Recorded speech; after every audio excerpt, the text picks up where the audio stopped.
ಕೊಡಗು ಜಿಲ್ಲೆಯಲ್ಲಿ ಮಳೆಯ ಆರ್ಭಟ ಮುಂದುವರೆದಿದೆ. ಮಡಿಕೇರಿ ತಾಲೂಕಿನ ದೋಣಿಕಡವು ಪ್ರದೇಶ ಜಲಾವೃತವಾಗಿದೆ. ಇದರಿಂದಾಗಿ ಕೂಡ್ಕಂಡಿ, ಪೈಸಾರಿ, ಬೆಂಗೂರು ಸಂಪರ್ಕ ಸಂಪೂರ್ಣ ಕಡಿತ ಆಗಿದೆ.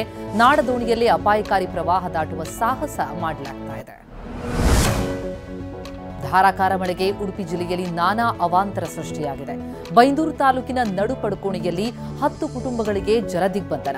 ಸ್ಥಳೀಯರಿಗೆ ಮನೆಯಿಂದ ಹೊರಬರಲಾಗದಂತಹ ಪರಿಸ್ಥಿತಿ ನಿರ್ಮಾಣವಾಗಿದೆ. ಜೀವ ಭೀತಿಯಲ್ಲೇ ದೋಣಿ ಮೂಲಕ ನಿತ್ಯ ಓಡಾಟ ಮಾಡುವ ಪರಿಸ್ಥಿತಿ ಉದ್ಭವ ಆಗಿದೆ. ಮಂಗಳೂರಿನಲ್ಲಿ ಮಳೆಯ ಅಬ್ಬರ ನಿಂತರೂ ಕಡಲಾರ್ಭಟ ಜೋರಾಗಿದೆ. ಬೃಹತ್ ಗಾತ್ರದ ಅಲೆಗಳು ಅಪ್ಪಳಿಸ್ತಾ ಇವೆ. ಎಲ್ಲಾ ಬೀಚ್ಗಳಲ್ಲಿ ಪ್ರವಾಸಿಗರಿಗೆ ನಿರ್ಬಂಧ ಹೇರಲಾಗಿದೆ. ಸಮುದ್ರ ತೀರಕ್ಕೆ ತೆರಳದಂತೆ, ಸಮುದ್ರಕ್ಕೆ ಇಳಿಯದಂತೆ ಸೂಚನೆ ಕೊಡಲಾಗಿದೆ. ಪ್ರವಾಸಿಗರು ಸಮುದ್ರಕ್ಕೆ ಇಳಿಯದಂತೆ ನೋಡಿಕೊಳ್ಳಲು ಲೈಫ್ ಗಾರ್ಡ್ ಸಿಬ್ಬಂದಿ ಮೊಕ್ಕಾಂ ಹೂಡಿದ್ದಾರೆ. ಚಿಕ್ಕಮಗಳೂರು ಜಿಲ್ಲೆಯಲ್ಲಿ ಮಳೆಯ ಅವಾಂತರ ಮುಂದುವರೆದಿದೆ. ಕಂಚನಕಲ್ಲ ದುರ್ಗಾದಲ್ಲಿ ಬಿರುಗಾಳಿ ಸಹಿತ ಮಳೆಗೆ ರಸ್ತೆಗೆ ಅಡ್ಡಲಾಗಿ ಬೃಹತ್ ಮರ ಬಿತ್ತು. ಸ್ಥಳೀಯರೇ ಮರವನ್ನು ತೆರವುಗೊಳಿಸಿದ್ದಾರೆ. ಮಳೆಗಾಳಿಯಿಂದಾಗಿ ಮಲೆನಾಡಿನ ಬಹುತೇಕ ಗ್ರಾಮಗಳು ವಿದ್ಯುತ್ ಇಲ್ಲದೆ ಕತ್ತಲಲ್ಲಿ ಮುಳುಗಿವೆ. ಮಳೆಯಿಂದ ಚಿಕ್ಕಮಗಳೂರಿನ ಪ್ರವಾಸಿ ಸ್ಥಳಗಳಾದ ಚಾರ್ಮಡಿ ಘಾಟ್, ಎತ್ತಿನಭುಜ ಹಸಿರಿನಿಂದ ಕಂಗೊಳಿಸ್ತಾ ಇದೆ.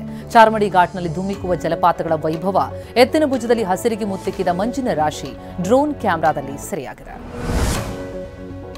ಕಾವೇರಿ ಜಲಾನಯನ ಪ್ರದೇಶದಲ್ಲಿ ಮಳೆಯ ಹಿನ್ನೆಲೆ ಮಂಡ್ಯದ ಕೆಆರ್ಎಸ್ ಜಲಾಶಯದ ನೀರಿನ ಮಟ್ಟ 113 ಅಡಿಗೆ ಏರಿಕೆಯಾಗಿದೆ.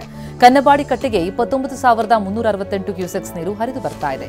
ಸದ್ಯ ಡ್ಯಾಂನಲ್ಲಿ 35.118 ಟಿಎಂಸಿ ನೀರು ಸಂಗ್ರಹವಾಗಿದೆ. ಮಲೆನಾಡು ಭಾಗದಲ್ಲಿ ಭಾರೀ ಮಳೆಯ ಹಿನ್ನೆಲೆ ಹಾಸನ ಜಿಲ್ಲೆಯಲ್ಲಿರುವಂತಹ ಹೇಮಾವತಿ ಜಲಾಶಯಕ್ಕೆ ಅಪಾರ ಪ್ರಮಾಣದ ನೀರು ಹರಿದು ಬರ್ತಾ ಇದೆ.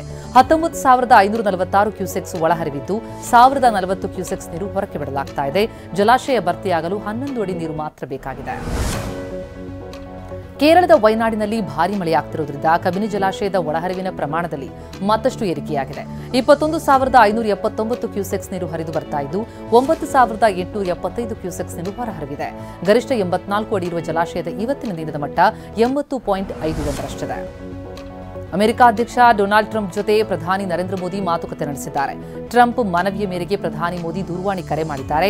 ಮಾತುಕತೆ ವೇಳೆ ಟ್ರಂಪ್ ಪಹಲ್ಗಾಮ್ ದಾಳಿಯ ಆಪರೇಷನ್ ಸಿಂಧೂರ್ ಬಗ್ಗೆ ಮಾಹಿತಿ ಪಡೆದಿದ್ದಾರೆ. ಉಭಯ ನಾಯಕರು ಸುಮಾರು 35 ನಿಮಿಷಗಳ ಕಾಲ ಮಾತುಕತೆ ನಡೆಸಿದ್ದಾರೆ.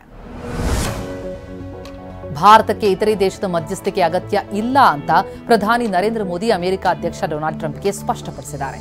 ಭಯೋತ್ಪಾದನೆ ವಿರುದ್ಧ ಭಾರತ ಹಲವು ಕ್ರಮಗಳನ್ನು ಕೈಗೊಂಡಿದೆ. ಆಪರೇಷನ್ ಸಿಂಧೂರ್ ಕಾರ್ಯಾಚರಣೆ ಮುಂದುವರೆದಿದೆ ಅಂತ ಮೋದಿ ತಿಳಿಸಿದ್ದಾರೆ.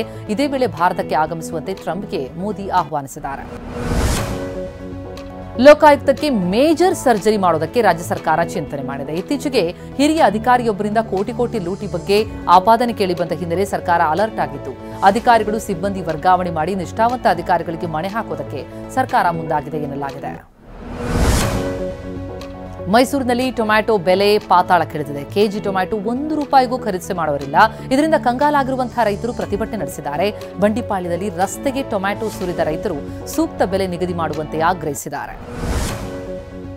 ನಟಿ ರಚಿತಾ ರಾಮ್ ವಿರುದ್ಧ ಸಂಜು ಬಿಟ್ಸ್ ಗೀತಾ ಚಿತ್ರತಂಡ ಫಿಲ್ಮ್ ಚೇಂಬರ್ಗೆ ದೂರು ಕೊಟ್ಟಿದೆ.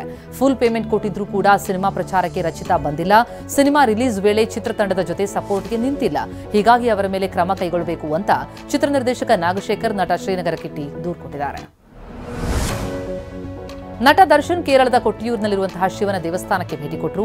ಪತ್ನಿ ವಿಜಯಲಕ್ಷ್ಮಿ, ನಟ ಧನ್ವೀರ್ ಕೂಡ ದೇಗುಲಕ್ಕೆ ಆಗಮಿಸಿದ್ದು ವಿಶೇಷ ಪೂಜೆ ಸಲ್ಲಿಸಿ ಪ್ರಾರ್ಥಿಸಿದ್ದಾರೆ. ದೇಗುಲದ ವಿಶೇಷತೆ ಅಂತಂದ್ರೆ ಶಿವ ತಪಸ್ಸು ಮಾಡಿದ ಕ್ಷೇತ್ರ ಎನ್ನುವ ಪ್ರತೀತಿ ಇದೆ. ವರ್ಷದಲ್ಲಿ 30 ದಿನ ಮಾತ್ರ ಈ ದೇವಸ್ಥಾನ ತೆರೆದಿರುತ್ತೆ.